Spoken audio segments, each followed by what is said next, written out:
Like sands through the hour plastic. Who used to watch that show? Days of Our Lives. I found one of these Days of Our Lives things at a flea market.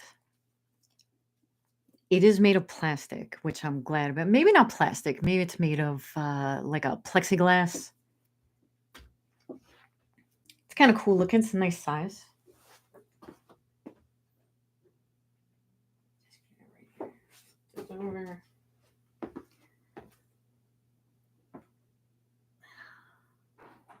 How's it? All right. Today we're going to talk about an idea that my grammar school had to bring all the classes together to work on one big project together. Now, I called it an extravaganza. I don't know if that's what it was called. It was kind of like memories through the decades kind of thing. But before we get to that, I just want to do a quick PSA. I will mention this in the beginning of every video. My uncle, Charles Pancheri, was found murdered in his home on October 4th, 2011, in Elizabeth, New Jersey. He was found stabbed to death in his kitchen. He was attacked sometime overnight and then left to die on his kitchen floor. It occurred in 2011. The investigators say it is now considered a cold case, but they will reopen it if they receive new information.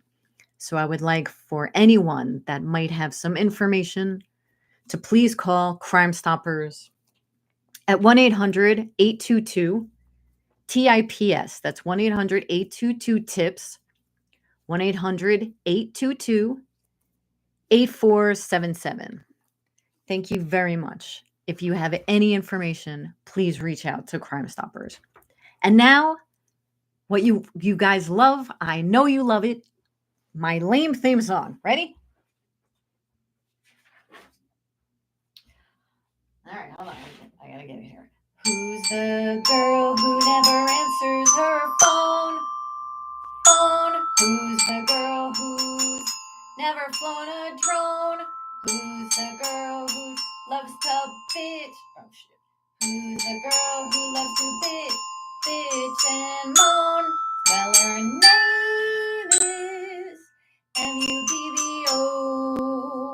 Who's the girl who I can't get this today. There we go. Who's the girl who never flown a drone? Who's the girl who loves to bitch and moan? Well, her name is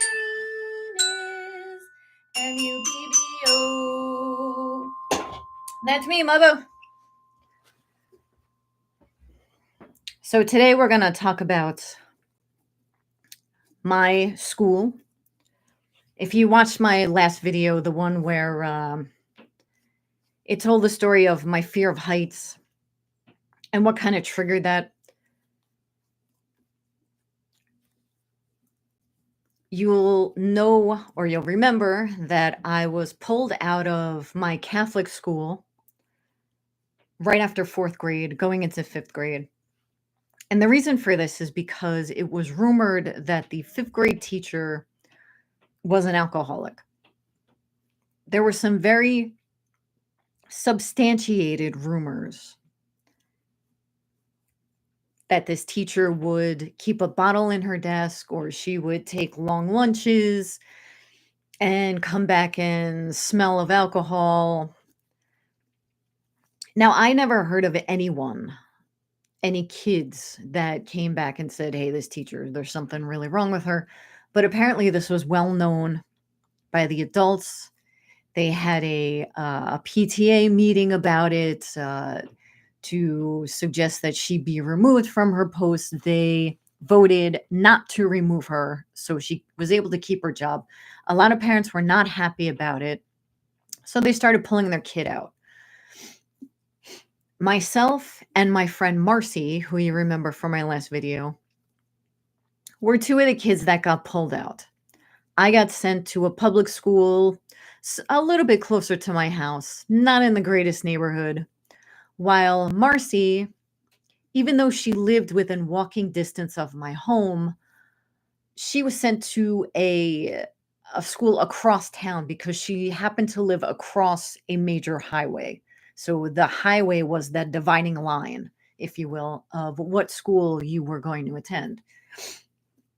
So this has to do with a little bit of the bully issue that I had. You have to remember that I was very sheltered in our Catholic school. It was the same kids. It was a very small school. You were with them day after day, all day long, and you got really strong friendships, these strong friendship bonds. And I really didn't want to leave. I was very, very, very apprehensive about starting a new school because I don't make friends easily. And what's worse is that Marcy was now being sent to another school across town. So I was starting with nobody. So I walk in and I was very scared. These kids have been together so through the school year. So they all knew each other. I'm a new person coming in. I'm not going to say that I didn't make friends. I did, but nowhere near the amount of friendship that I had with my Catholic school friends because I just didn't spend that much time with them. And the funny thing is, I noticed this the other day. My Facebook friends, everybody that was from school that I'm friends with, are all my Catholic school friends or that very first year of fifth grade. At no other time did I get new friends in like seventh grade and above. And I think that has a lot to do with changing classes. You're not with those people day after day. You have different kids coming in and out of your life all day long. And then you go home for the summer and then you come back and there's more different kids. And you never really have a chance to form those friendship bonds like you do in a school where you're together all day long.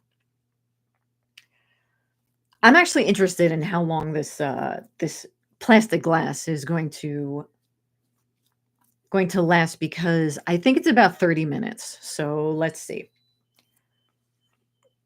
So this was pretty early in the school year. I'm going to get into the bullying part of it right now. I was in the cafeteria my first year in the new school. I'm small. I'm under 5 feet even today. So I was a tiny little thing. I'm by myself. I don't know many people. In other words, I'm the perfect victim. I'm perfect to be picked on. I keep to myself, whatever. I'm sitting in the lunchroom and I had to go up to the front of the cafeteria where like all the utensils were kept and the trays and the whatever. So I'm walking past and out of nowhere, this girl, I'm going to call her Gargantua. Gargantua she hooks me by the arm and she pulls me towards her and says, "I don't like you." Now, Gargantua was in 8th grade. She was a very big girl, very, very built like a brick shit house. Red beans and rice didn't miss her. She was a big girl, even compared to me. She was a big girl. And she had around her at all times 5 little toadies who would just back her up. And I don't even I don't even remember what I did. I kind of like brushed it off and then just went back to my seat. And the whole time they were just sitting and staring at me as I was at my table. She'd see me in the hallway and she would say some rude remark and her little friends would like laugh about it. And what's really funny is that very first day where she grabbed my arm, one of her little toadies was the sister of a girl that was in my 5th grade class. And I knew that they were sisters. And I kind of looked at her when Gargantua grabbed my arm and she directly like looked away. Like, "Oh, well, I'm with Team Gargantua, I'm not going to stick up for you." And that made me think that maybe these toadies were also being controlled And they were her friend, not because they liked her, but because it's easier to be on her side than against her. And this one day, I was in the schoolyard, of course, by myself, just wandering around, whatever I was doing. And I was at like the far side of the schoolyard. And all of a sudden, Gargantua was there and with her five toadies. And I don't even know what she was talking about. She was just saying she didn't like me and all this kind of stuff. And it was, I felt, I didn't know how to feel because I've never come into this. Like all my friends from Catholic school, we didn't treat each other like that. We weren't bullies. We weren't picking on people. I mean, yes, I did get slapped in the face one time in 3rd grade. Don't think I forgot about that, EM. I'm watching you. I owe you one. Just kidding. YouTube terms of service. Just kidding. It was 3rd grade. Yeah, it's water under the bridge.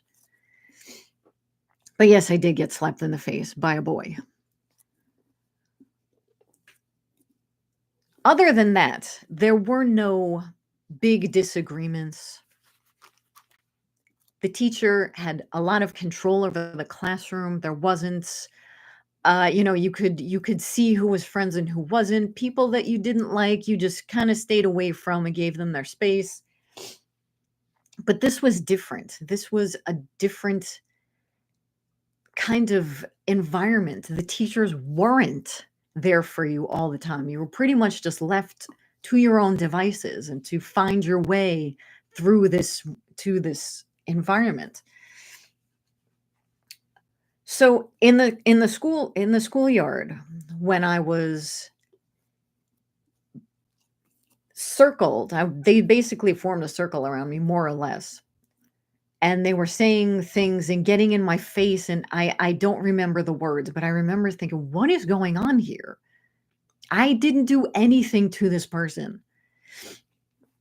And being the fixer that I am, I started wondering, did I really do something? How can I fix this? How can I make this person like me? It shows the maturity level that I was at because I was instantly taking the blame for it, thinking that I'm at fault for this person not liking me. And it's not my fault. I know that now. So what do I do?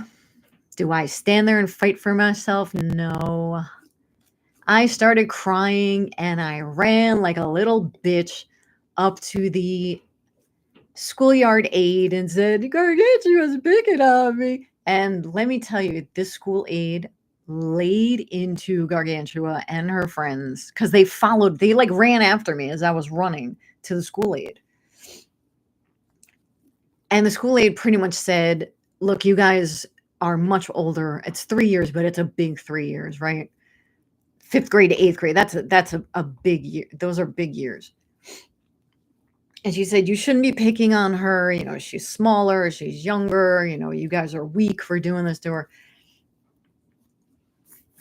And they pretty much avoided me after that. Like they didn't say anything to me. I didn't say anything to them. Until the last week of school, 5th grade. I'm still in 5th grade. Now, Gargantua was in 8th grade, so she was transferring out. She was going to the junior high school, which was made up of all 9th graders. And I think I explained this in my last video. We had one giant school that all the kids from the area, not just my school, but all the surrounding schools, we would all get out of 8th grade, and then we would go to one giant school for 9th grade. We'd finish 9th grade, and then we'd go over down the street to the big high school. So it was a way to get us all introduced to each other. All 9th graders were all going through the same thing, finding our way. So this was her last year. I wouldn't have to see her for at least 2 years because I wouldn't see, well, more than that. I mean, she would be pretty much graduating by the time I got to high school because she was 3 years ahead of me, really. So this was the last time I was going to have to deal with her.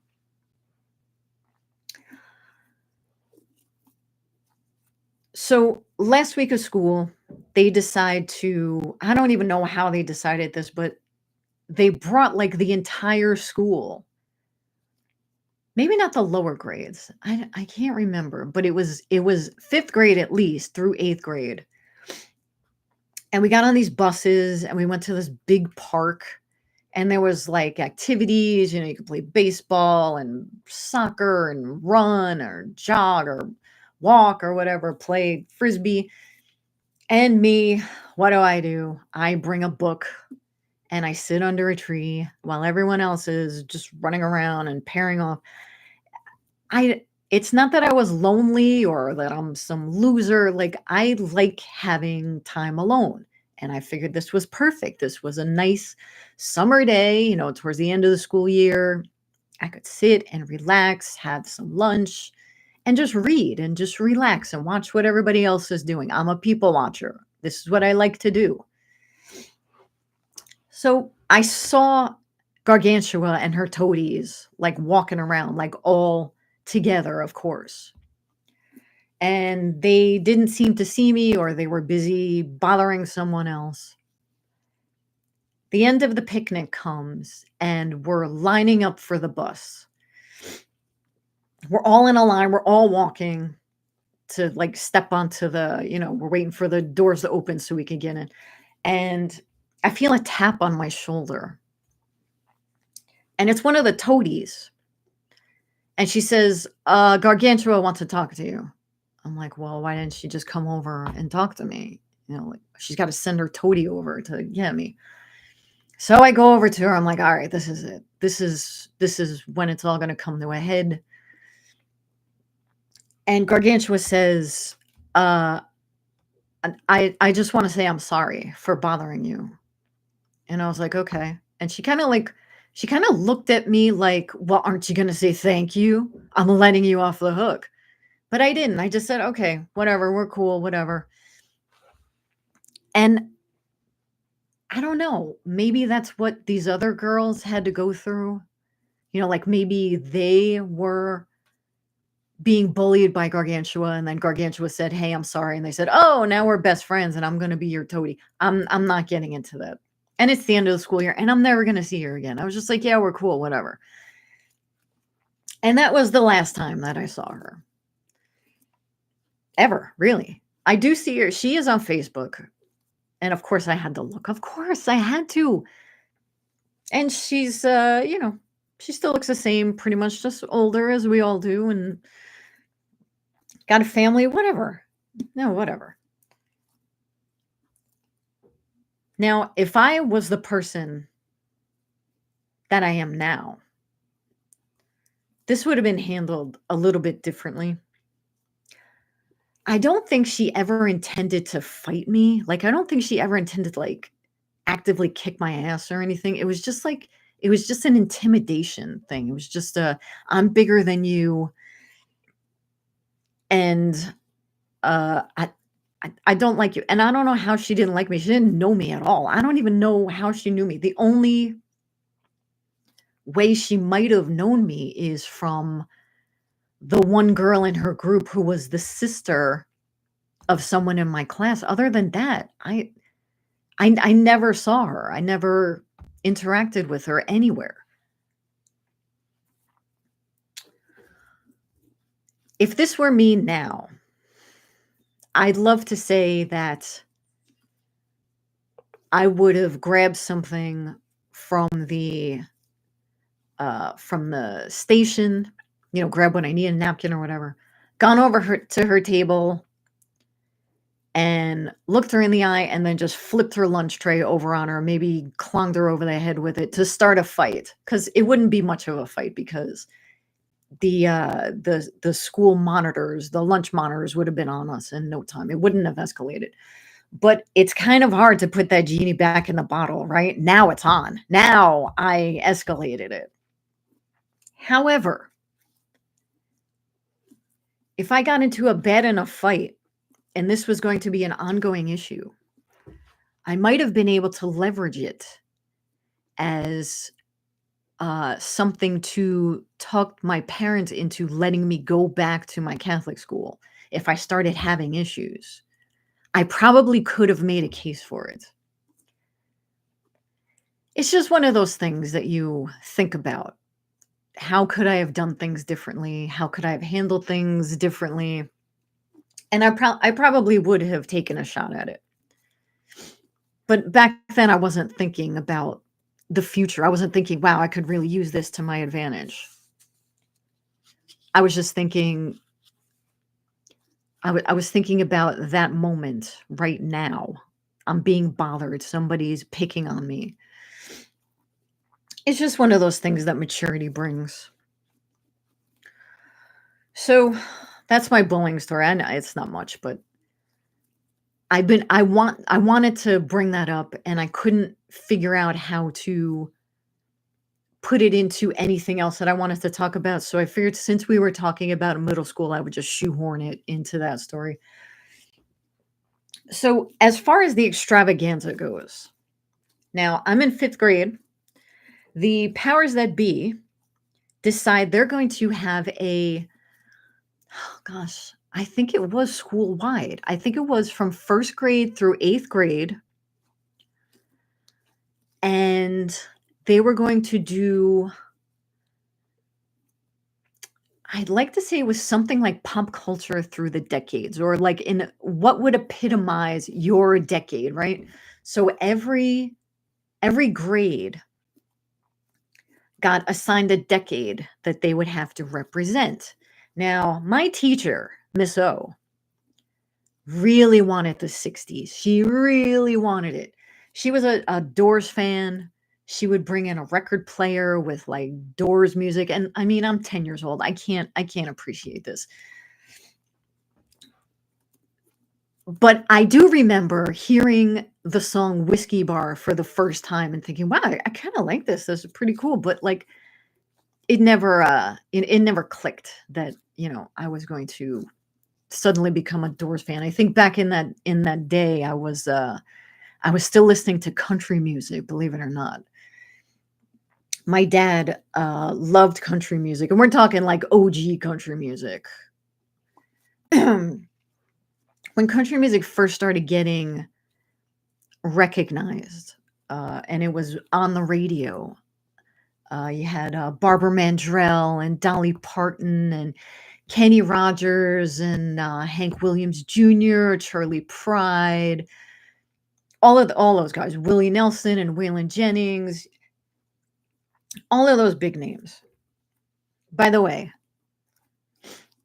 Dolly Parton sings a song that I absolutely love. It's called Single Women. And at 10 years old, I listened to the song and it moved me so much. And I didn't really understand the words, but I felt that desperation and the hopelessness that Dolly was singing about. And it's a song about it's about women hanging out in bars and going through one night stands and that inevitable walk of shame in the morning and how they have a glimmer of hope that this might be the one, this one night stand might be the one I'm looking for, and it never is. So if you want some more homework tonight, listen to Single Women by Dolly Parton. So that was my dad's side. I'm just gonna get a drink. Got some coffee here. Oh, our plastic is getting down to the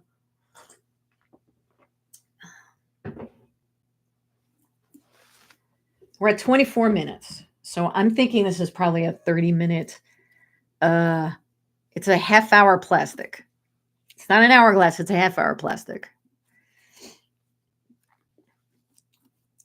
My dad was listening to country music. My mom, on the other hand, loved disco. She loved disco and pop music and all the stuff that was popular. She would wear like the bell-bottom pants and the platforms and the flouncy shirts. In the 60s and then the 70s, she, was wearing the hip hugger jeans and that kind of thing. And once the 80s hit and my sister and I started growing up and we had our friends that would come over, I had 5 foster brothers, which is an adventure in and of itself. My family lived very communal. We kind of took in kids that were kind of not very welcome at home. It's kind of like if you ever seen the movie The Outsiders, there's just a bunch of guys living together. That was basically my house. And they would stay there. We'd feed them and, they would come and go. I forgot what I was just talking about. Oh, what was I just talking about? Oh, my mom, when we started growing up, the guys in our house all started listening to, heavy metal. You would listen to Metallica and, who was around back then? Judas Priest and Wasp and, then Guns N' Roses came out. And my mom loved that music, Def Leppard, and she loved heavy metal. So in the 80s, she would have been probably in her mid to late 30s. So that's not too old. But yeah, my mom was a metalhead then and, with us, and she experienced the music with us. Then I made a friend in 6th grade, and she lived like a couple of blocks away, and I went over to her house one day. Now, as I said, I was listening to country music. I was just a complete dork because I didn't know how to find music. It's not like today where you just go online. Hey, what's going on? What's the new song? I went over to her house and she had the radio on and she was listening to a station called WAPP, which was a station out of New York City. And I found myself listening to this and like really liking it. And that's when I kind of got out of country music and started listening to, rock and like more of the pop stuff. But yeah, I was a country music, but I will tell you, I hate new country. I hate it. I can't listen to it.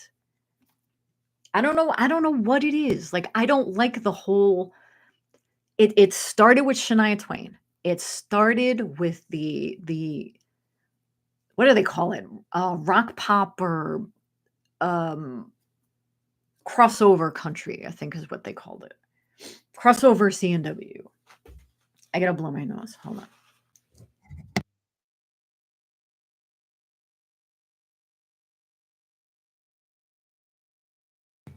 I don't like country music. New country. So Miss O had a friend, another teacher, who was down the hall and around the corner from us named Mrs. P. And Mrs. P was also a child of the 60s. And she also wanted the 1960s. And we would, Miss O would say, who can run a note down to Miss P? And we would just go back and forth, like being their little messengers. We would read their notes. So they were both hoping that they would get the 60s. I don't think either one of them got the 60s. And I was trying my best to remember this yesterday. Hold on, we're about to run out of sand. Ah! Isn't this exciting?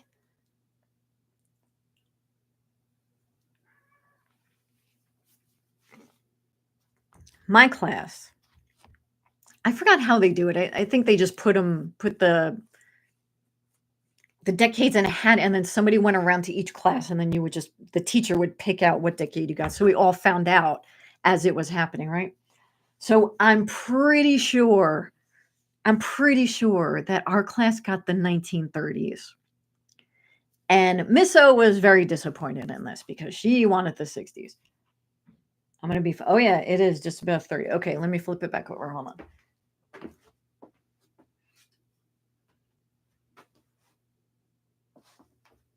All right. So we got the 1930s. Now, we had to come up with 2 songs that we were going to sing on stage or do a little act or a repertoire or something. I'm like, oh God. And she's thinking, oh my gosh, what are we going to do for the 1930s? So she narrowed it down to 2 songs. The first one was Pennies from Heaven. And the second one was a song called Side by Side, which I found out that Side by Side is now in the public domain. So I'm going to play it for you right now. I just learned how to play it. Ready? Oh, we ain't got a barrel of money. Maybe we're ragged and funny, but we'll travel along, singing a song, side by side. What's really funny is that Pennies from Heaven, even though it was written in the 1930s, it's still not in the public domain, but Side by Side is. It's not the greatest song. So now we had to figure out what kind of repertoire we were going to do. Well, the 1930s, if you know, was right after the stock market crash in 1929. So she wanted to really epitomize the Great Depression, and we were supposed to dress in sloppy clothes like we were on the breadlines. So her idea. Now, you got to remember, we're kids from the inner city. We don't have a budget to go get costumes. We have to make something or find something somewhere. My mom wasn't really into going to thrift stores or anything like that. So our teacher's suggestion was to wear our parents' clothes, find something that didn't fit very well, because you're on welfare. You get what you can find. You wear whatever's available. So my mom's great idea for this was for me to wear a pair of my dad's suit pants. My dad's not that much taller than me. He's maybe 5'5", so but I was still in 5th grade, so it looked gigantic on me.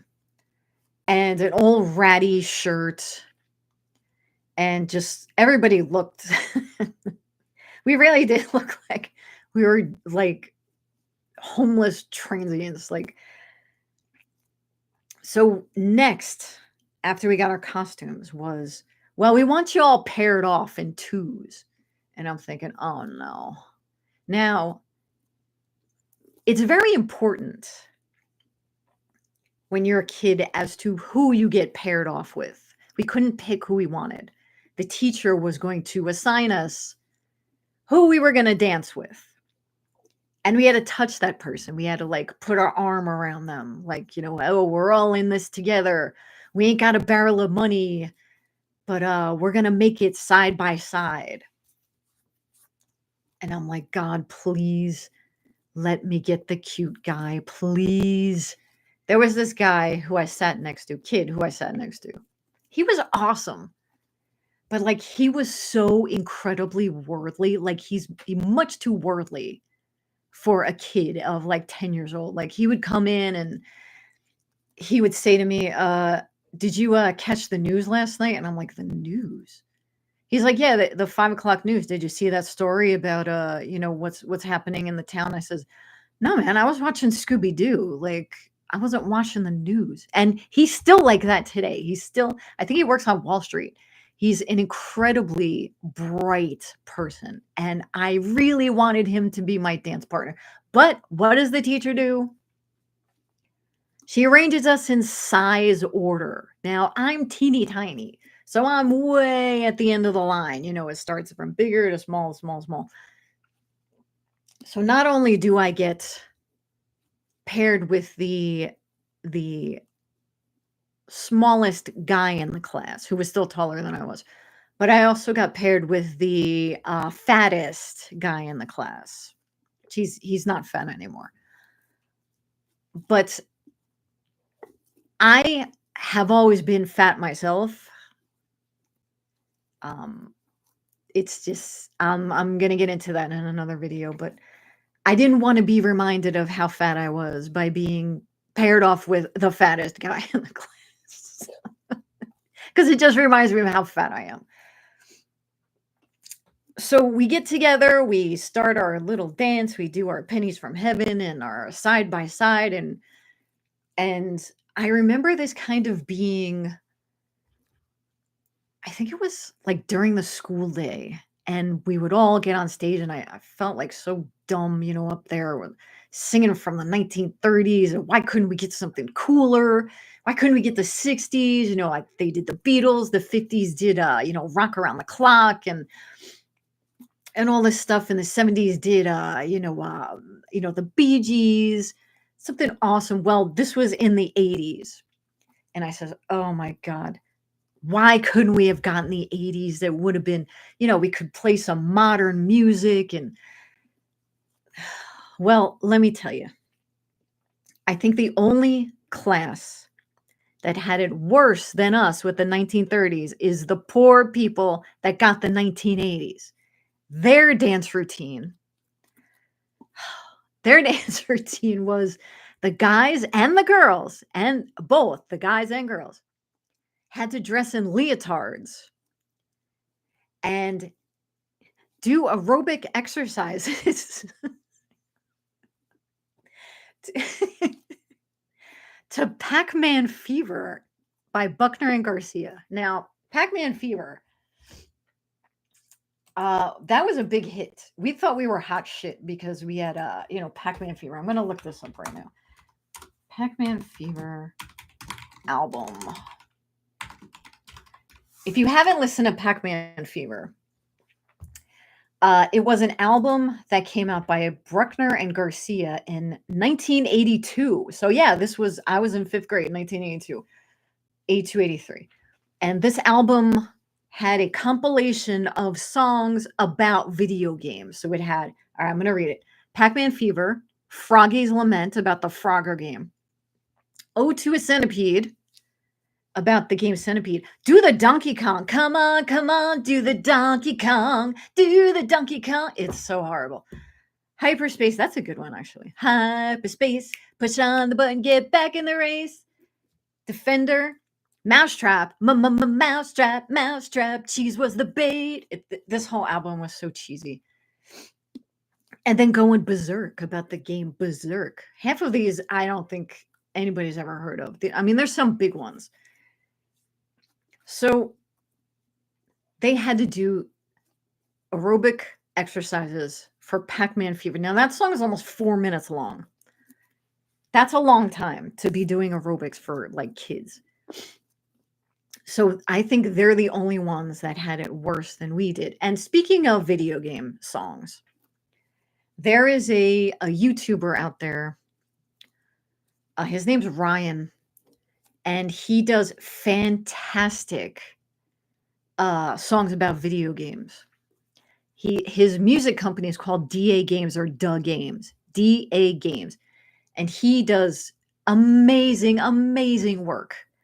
My favorite one is the one he did for Hello Neighbor. So that's another homework you guys have. You have to listen to Hello Neighbor by DA Games. Make sure you watch the video because it's awesome. Check out some of his other songs. I think his band's name is Osiris. Let me check here.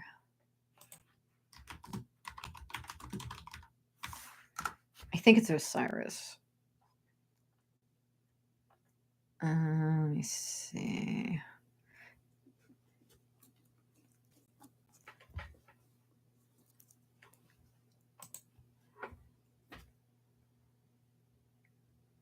Yeah, he's got a song about bending the ink machine.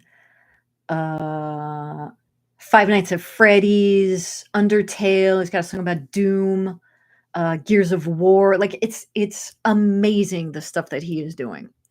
Definitely listen to it. It says his name is William Ryan.